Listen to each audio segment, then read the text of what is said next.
On the night of November 2nd, a dagger was plunged into the heart of Putin's energy empire. Even the Black Sea's most strategic, most secure ports are now a ball of fire. The pitch-black smoke rising from the region signaled not just physical damage, but also the announcement of a massive economic blow that would shake global energy balances. The flames are burning not only oil, but Russia's entire war budget to ashes. Even the most powerful figures behind Moscow's thickest walls lost sleep over the shock of this insidious blow to the country's vital arteries. At this point, Russia's myth of invincibility is melting away in the waters of the Black Sea. The port of Tuapse, one of Russia's vital arteries, experienced much more than just being the target of a few drones.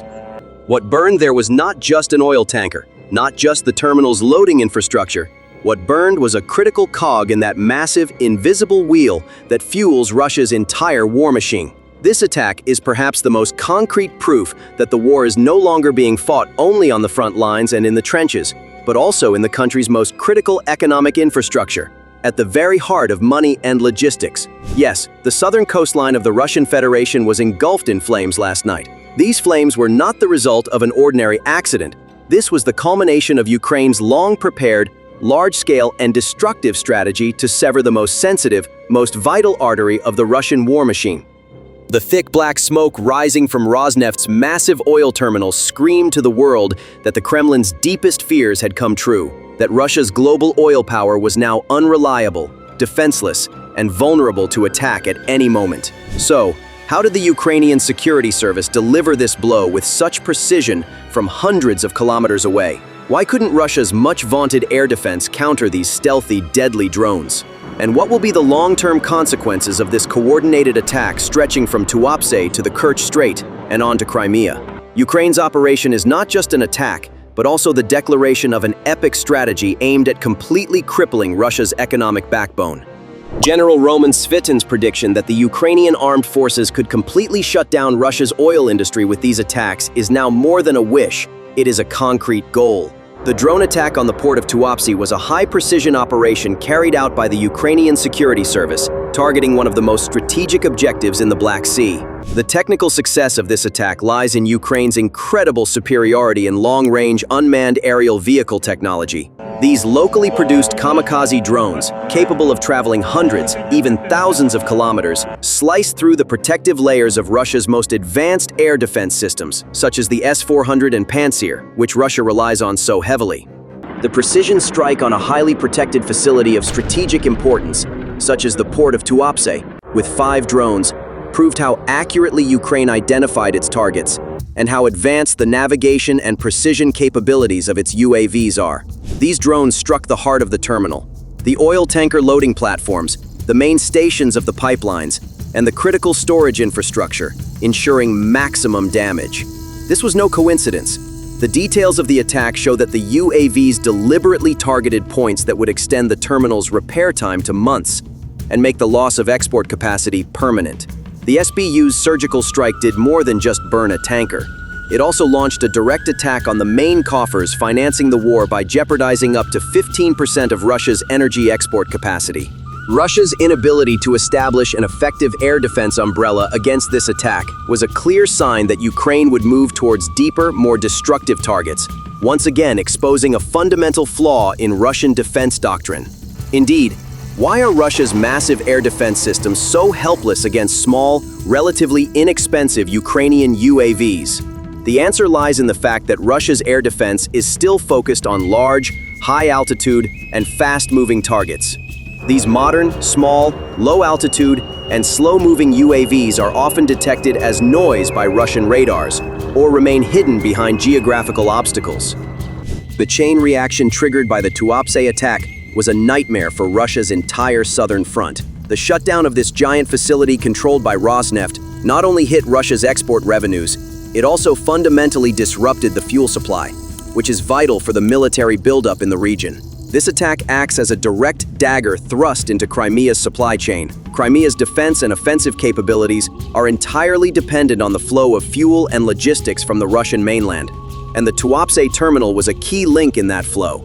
The news of a Russian tugboat burning in the Kerch Strait, which arrived just as the fire in Tuapse was dying down, showed that the maritime leg of this chain had also been hit.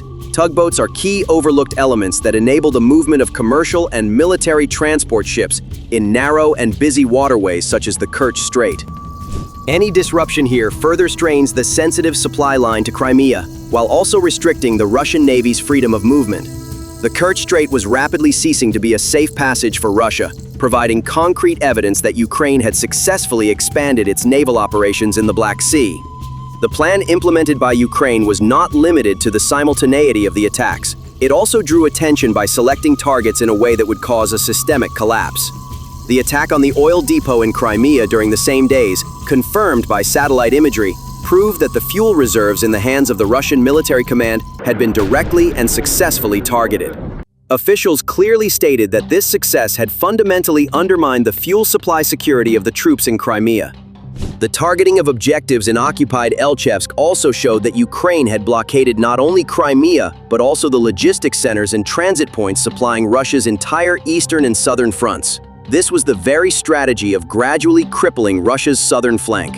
The economic consequences of this systematic crippling strategy carry the potential for irreversible destruction for Russia.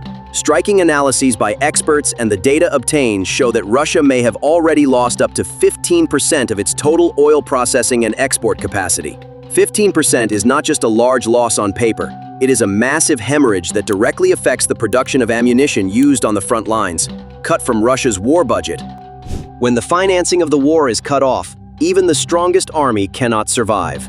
And this was precisely the fundamental aim of these attacks, to cut off Russia's access to the fuel depot of its war machine. General Roman Svitan's prediction that the Ukrainian armed forces could completely shut down Russia's oil industry with these coordinated attacks had now become a concrete strategic goal rather than a mere wish.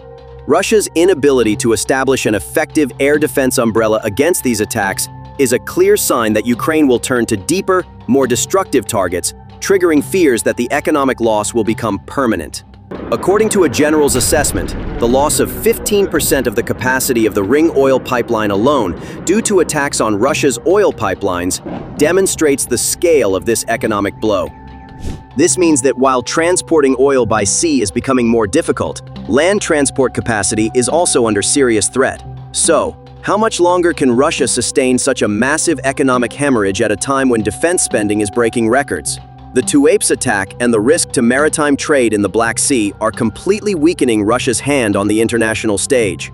The prolongation of the war and the constant threat to Russia's critical infrastructure are shifting the global balance of power against Moscow. Neither Beijing nor Washington now needs a Russia that constantly causes problems, has lost its energy supply reliability, and is economically weakening.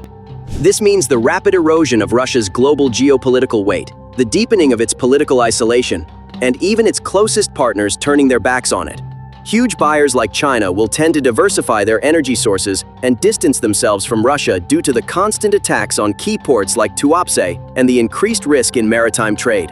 Moreover, China, which already buys discounted oil due to Western sanctions, now faces the risk of supply chain disruptions.